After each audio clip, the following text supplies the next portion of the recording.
ವೇದಿಕೆ ಮೇಲೆ ಆಸೀನ ಕುಮಾರಿ ಸಿಪಿಎಸ್ ಅವರೇ, ಗ್ರಾಮೀಣ ಠಾಣೆ PSI ವಾಲಿಕರ್ ಅವರೇ, ಗೌರಿಶಂಕರ್ ಅವರೇ, ಹಾಗೂ ನಮ್ಮ ರತ್ನಪ್ಪ ಕೃಷ್ಣರ್ ಅವರೇ, ಹಾಗೂ ಹಿಂದೂ ಮತ್ತು ಮುಸ್ಲಿಂ ಈ ಸಭೆಗೆ ಹಾಜರಾದ ತಮಗೆಲ್ಲರಿಗೂ ಧನ್ಯವಾದಗಳು ತಿಳಿಸುತ್ತಾ, ಈ ಕಾರ್ಯಕ್ರಮ ಬಕ್ರೀದ್ ಹಬ್ಬದ ಶಾಂತಿ ಸಭೆ ಗೋಕಾಕ್ ಶಹರ ಮತ್ತು ಗೋಕಾಕ್ ಗ್ರಾಮೀಣ ಠಾಣೆಗೆ ಸಂಬಂಧಪಟ್ಟ ಶಾಂತಿ ಸಭೆ ಹಾಕೊಂಡಿವಿ. ಶಾಂತಿ ಸಭೆ ಎಲ್ಲಿ ಮಾಡ್ಕೊಂಡು ನಾನು ಲಾಸ್ಟ್ ಟೈಮ್ ಶಾಂತಿ ಸಭೆ ಮಾಡಬೇಕು ಅನ್ನೋ ಒಂದು ಉದ್ದೇಶ ಮಾಡ್ತೀವಿ. ಆದ್ರೆ ಗೋಕಾಕ್ ಶಹರದಾಗ ಅಂತ ಶಾಂತಿ ಕದಡುವಂತ ಘಟನೆಗಳು ಯಾವುದೂ ಇಲ್ಲ, ಹಿಂದೆ ಯಾವಾಗೂ ಆಗಿಲ್ಲ. ಹಿಂದೂ ಮುಸ್ಲಿಂ ಎಲ್ಲರೂ ಅಂತರ್ಗತದಲ್ಲಿ ಯಾವುದೇ ರೀತಿ ತೊಂದರೆ ಇಲ್ಲ. ನೀವೆಲ್ಲರೂ ಶಾಂತಿಯಿಂದ ಹಬ್ಬ ಮಾಡ್ತಾರೆ ಅನ್ನೋ ಭರವಸೆ. ಆದರೂ ಕೂಡ ಕೆಲವೊಂದು ಕಿಡಿಗೇಡಿಗಳು ಎಲ್ಲೋ ಕೂತಿರ್ತಾರೆ, ಸೋಷಿಯಲ್ ಮೀಡಿಯಾದಾಗ ಯಾವುದೋ ಒಂದು ಪೋಸ್ಟ್ ಹಾಕ್ತಾರೆ. ಆ ಪೋಸ್ಟಿಂದ ಎರಡು ಧರ್ಮಗಳ ನಡುವ, ಎರಡು ಸಮುದಾಯಗಳ ನಡುವ ಯಾವುದೇ ರೀತಿ ಗಲಭೆ ಆಗಬಾರದು, ಯಾವುದೇ ರೀತಿ ಜಗಳ ಆಗಬಾರದು ಅನ್ನುವಂಥ ಉದ್ದೇಶದಿಂದ ಯಾರ ಆ ರೀತಿ ಮಾಡ್ತಾರೆ ಅವರಿಗೆ ನಿಮ್ಮೆಲ್ಲರ ಮೂಲಕ, ಇಲ್ಲೇ ಹಿರಿಯರು ಬಂದಿದ್ದಾರೆ, ನಿಮ್ಮೆಲ್ಲರ ಮೂಲಕ ಅವರಿಗೆ ಸೂಚನೆ ಮುಗಿಸ್ಬೇಕು. ಸರ್ಕಾರದ ನಿಯಮಗಳು ಏನಿದಾವ ಸಂಬಂಧಪಟ್ಟ ಆ ನಿಯಮಗಳನ್ನು ಪಾಲಿಸ್ಕೊಂಡು ನೀವೆಲ್ಲರೂ ಶಾಂತ ರೀತಿಯಿಂದ ಎಲ್ಲರೂ ಸೇರಿ ಹಬ್ಬ ಮಾಡ್ತೀವಿ ಅನ್ನುವಂಥ ಭರವಸೆಯೊಂದಿಗೆ, ಮತ್ತೆ ಅಲ್ದ ಈ ಕೆಲವೊಂದು ಕಿಡಿಗೇಡಿಗಳು ಇರ್ತಾರೆ, ಯಾರೇ ಆ ರೀತಿ ಮಾಡಿದ್ರೆ ಕಾನೂನು ಯಾರು ಕೈ ತೊಗೊಳ್ತಾರೆ ಅವ್ರ ಮೇಲೆ ಕಠಿಣ ಕ್ರಮ ತಗೋತೀವಿ. ಅವ್ರ ಮೇಲೆ ಯಾವುದೇ ಮುಲಾಜಿಂದ ಪ್ರಕರಣ ದಾಖಲು ಮಾಡಿ ಕಾನೂನು ರೀತಿ ಕ್ರಮ ತಗೊಳ್ತೀವಿ. ಮತ್ತು ರೆಗ್ಯುಲರ್ ಆಗಿ ಹೇಳ್ತೀನಿ, ಈಗ ನಾವು ನಿಮ್ಮ ಅಂತಂದ್ರೆ ಜಗಳ ಆಯ್ತು, ಇಬ್ಬರು ನಡೆದಿನ ಜಗಳ ಆಯ್ತು, ಅದು ಬೇರೆ. ಮತ್ತು ಬಕ್ರೀದ್ ಹಬ್ಬ ಆಯ್ತು, ರಂಜಾನ್ ಆಯ್ತು, ಗಣಪತಿ ಆಯ್ತು, ಇಂಥ ಹಬ್ಬ ಸಾರ್ವಜನಿಕ ಏನು ಹಬ್ಬಗಳು ಮಾಡ್ತಾರೆ, ಎಲ್ಲರೂ ಕೂಡಿ ಮಾಡುವಂಥ ಹಬ್ಬಗಳಿದ್ದಾಗ ಯಾರೇ ಅಲ್ಲಿ ಏನಾದ್ರು ದುಂಬಡಿ ಮಾಡಿದ್ರಂದ್ರೆ ಅವ್ರನ್ನ ಏನ್ ಮಾಡ್ತೀವಿ ನಾವು ರೌಡಿ ಶೀಟ್ ಅಂತ ತಿಂತೀವಿ.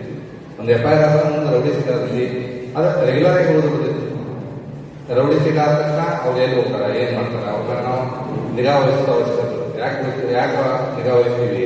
ಅವ್ರು ಮಾಡುವಂತ ಆಕ್ಟಿವಿಟೀಸ್ ಸಮುದಾಯದ ಮೇಲೆ ಪರಿಣಾಮ ಬೀರುವಂತ ಆಕ್ಟಿವಿಟೀಸ್ ಇರ್ತಾವೆ. ಆ ರೀತಿ ಆಗಲಾರ್ದ್ರೆ ನಾವು ನಿಗಾ ವಹಿಸುವಂತ ಅವಶ್ಯಕತೆ ಇರ್ತದೆ. ಅದಕ್ಕೆ ಯಾರು ಅವಕಾಶ ಕೊಡಬೇಡ್ರಿ. ಎಲ್ಲರೂ ಶಾಂತ ರೀತಿಯಿಂದ ನಮ್ಮ ಪೊಲೀಸರಿಗೆ ಸಹಕಾರ ನೀಡಿ, ಪೊಲೀಸರು ಯಾವತ್ತೂ ಮಾಡಲಾರ್ದಂತ ಸಲಹೆ ಸೂಚನೆ ನೀಡಂಗಿಲ್ಲ. ಎಲ್ಲ ಕಾನೂನುಬದ್ಧವಾದ ಸಲಹೆ ಸೂಚನೆ ನೀಡಿರ್ತಾರೆ. ಅವನ್ನ ನೀವು ಪಾಲಿಸ್ಕೊಂಡು ನಮ್ಮೊಂದಿಗೆ ಸಹಕಾರಕ್ಕೆ ಶಾಂತ ರೀತಿ ಹಬ್ಬ ಮಾಡ್ತೀರಿ ಅನ್ನುವ ಭರವಸೆಯೊಂದಿಗೆ, ಮತ್ತು ಯಾರು ಕಿಡಿಗೇಡಿತನ ಮಾಡ್ತಾರೆ ಅವನ್ನ ಕಠಿಣ ಕ್ರಮ ತಗೋ ಅನ್ನುವಂತ ಹೇಳಿಕೆಯೊಂದಿಗೆ ನಾನು ಎರಡು ಮಾತು ಮುಗಿಸ್ತೀನಿ. ಜೈ ಹಿಂದ್, ಜೈ ಕರ್ನಾಟಕ. ಇವತ್ತಿನ ಬಕ್ರೀದ್ ಹಬ್ಬದ ಶಾಂತಿ ಸಭೆಗೆ ಆಗಮಿಸಿದಂತ ನಮ್ಮ ಗೋಕಾಕ್ ಶಹರ ಮತ್ತು ಗ್ರಾಮೀಣ ನಮ್ಮೆಲ್ಲ ಹಿಂದೂ ಬಾಂಧವರು, ಮುಸ್ಲಿಂ ಬಾಂಧವರಿಗೆ, ನಮ್ಮ ಇಲಾಖೆಯಿಂದ ಪೊಲೀಸ್ ಅಧಿಕಾರಿ ಮತ್ತು ಸಿಬ್ಬಂದಿ ಅವರ ಪರವಾಗಿ ಎಲ್ಲರಿಗೆ ಹಾರ್ದಿಕ ಸ್ವಾಗತ ಬಯಸುತ್ತೇನೆ. ಇವತ್ತಿನ ಈ ಉದ್ದೇಶ ಏನಪ್ಪ ಅಂತಂದರೆ, ಬಕ್ರೀದ್ ಸುಮಾರು ನಾವು ನೋಡಿದಾಗ 2019 ನೋಡ್ತಾ ಇದ್ದೇವೆ. ಯಾವುದೇ ಬಕ್ರೀದ್ ಹಬ್ಬದಲ್ಲಿ ನಮ್ಮ ಗೋಕಾಕ್ ಇರ್ಬೋದು, ಶಹರ ಮತ್ತು ಗ್ರಾಮೀಣ ಭಾಗದಲ್ಲಿ ಯಾವುದೇ ರೀತಿ ಸಮಸ್ಯೆ ಆಗಿಲ್ಲ. ಈ ವರ್ಷ ಆಗೋದಾಗ ಎಲ್ಲರೂ ಮುಂಜಾಗ್ರತವಾಗಿ ಏನಾದರೆ ಅಂದರೆ ಯಾವುದೇ ಕೋಮು ಗಲಭೆ ಸೃಷ್ಟಿ ಮಾಡಿದೆ, ಒಂದು ಧರ್ಮ ಜಾತಿಗಳ ನಡುವೆ, ಒಂದು ಧರ್ಮಗಳ ಆ ಥರ ಒಂದು ಸಾಮಾಜಿಕ ಇಂಟರ್ನೆಟ್ ಮುಖಾಂತರ ಇನ್ಸ್ಟಾಗ್ರಾಮ್, ಫೇಸ್ಬುಕ್ ಮತ್ತು ವಾಟ್ಸಪ್ಪಲ್ಲಿ ಯಾವುದೇ ರೀತಿ ಪ್ರಚೋದನಕಾರಿಯಾಗಿ ಕೋಮು ವರ್ತನೆ, ಕೋಮು ಸೌಹಾರ್ದತೆ ಒಂದು ಧಕ್ಕೆ ಉಂಟು ಮಾಡದೆ ಒಂದು ಹಬ್ಬ, ಒಂದು ಭಕ್ತಿಯಿಂದ ಮಾಡಬೇಕು ಅಂತ ಹೇಳ್ತಾರೆ. ಇದು ಬಕ್ರೀದ್ ಅಂದರೆ ಒಂದು ತ್ಯಾಗದ ಹಬ್ಬ. ಸೊ ಇಲ್ಲಿ ಏನಂದರೆ ರಕ್ತ ಹರಿಸಬೇಕು, ಮೋಸ ಕೊಡಬೇಕು ಅಂತ ಏನಿರೋದಿಲ್ಲ. ಇದಂದರೆ ಒಂದು ದಾನ ಮತ್ತು ಧರ್ಮನಿಷ್ಠೆ. ದಾನ ಮತ್ತು ಧರ್ಮನಿಷ್ಠೆ ಕುಡ್ಕಂತ ಹೇಳಿದ್ದಾರೆ, ಪುರಾಣದಲ್ಲಿ ಇದೇ ಹೇಳಿದ್ದಾರೆ. ಸೊ ನೀವು ಮೋಸ ಕೊಡಬೇಕು, ರಕ್ತ ಕೊಡಬೇಕು ಅಂತ ಎಲ್ಲೂ ಹೇಳಿಲ್ಲ. ಸೊ ಒಂದು ನಿಷ್ಠೆ ಮತ್ತು ಸಹಾಯ ಅಂದರೆ ಉದ್ದೇಶ ಏನಪ್ಪ ಅಂತಂದರೆ ಬಡವರಿಗೆ ಸಹಾಯ ಆಗಲಿ. ಯಾವ ದೊಡ್ಡವರಲ್ಲ ಸಣ್ಣವರಲ್ಲ. ಈ ಬಕ್ರೀದ್ ಹಬ್ಬ ವಿಶೇಷತೆ ಅಂದರೆ ಸಹಾಯ ಮಾಡೋದು. ಇದರಲ್ಲಿ ಯಾರಾದರೂ ಒಂದು ಆರ್ಥಿಕವಾಗಿ ಹಿಂದುಳಿದವರನ್ನು ಅವರಿಗೆ ಅವ್ರ ಮನೆ ಸಮಸ್ಯೆಯನ್ನು ಸಾಲ್ವ್ ಮಾಡೋದು ಅಂತ ಧರ್ಮ ಇದು ಬಕ್ರೀದ್ ಹಬ್ಬ ಇದೆ.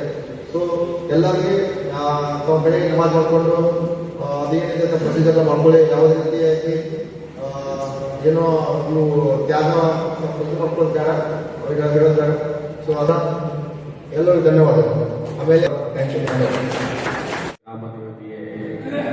ನಮಸ್ಕರಿಸುತ್ತಾ, ಇವತ್ತಿನ ದಿವಸ ಬಕ್ರೀ ಹಬ್ಬದ ನಿಮಿತ್ತವಾಗಿ ಗೋಕಾಕ್ ಶಹರ್ ಹಾಗೂ ರೂರಲ್ ಸ್ಟೇಷನ್ನಿಂದ ಈ ಒಂದು ಕಾರ್ಯಕ್ರಮನ ಹಮ್ಮಿಕೊಂಡಿದ್ದಾರೆ. ನಮ್ಮ ಗೋಕಾಕ್ನಲ್ಲಿ ಯಾವ ಥರ ಅಂದರೆ ಸುಮಾರು ನಮಗೆ ತಿಳಿದಂಥ 50ರಿಂದ 50 ವರ್ಷದಿಂದ ನಾವು ನೋಡ್ಕೊಂಡು ಬಂದಿದ್ದೀವಿ.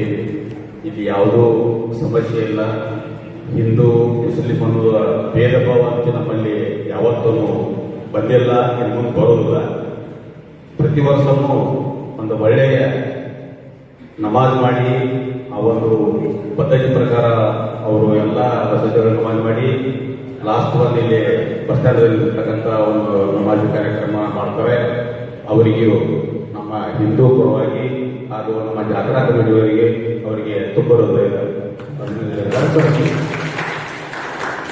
ಅದೇ ರೀತಿ ಹೀಗೆ ಯಾವತ್ತೂ ನಮ್ಮಲ್ಲಿ ಇದು ಒಂದೇ ಹಬ್ಬ ಅಲ್ಲ, ಪ್ರತಿಯೊಂದು ಹಬ್ಬದಲ್ಲಿನೂ ನಾವು ನೋಡ್ತಾ ಬಂದಿದ್ದೀವಿ. ಯಾವತ್ತೂ ನಮ್ಮಲ್ಲಿ ಭೇದ ಭಾವ ಅಂತಕ್ಕ ಮಾತು ಬಂದಿಲ್ಲ. ಅದೇ ರೀತಿಯಾಗಿ ನಮ್ಮ ಡಿಪಾರ್ಟ್ಮೆಂಟ್ದವ್ರು ಯಾವುದೇ ಹಬ್ಬದನ್ನು ಎಲ್ಲರಿಗೂ ಸಹಕಾರ ಹೊಂದಿದ್ದಾರೆ. ಅವರಿಗೂ ಕೂಡ ಧನ್ಯವಾದ ಹೇಳಿ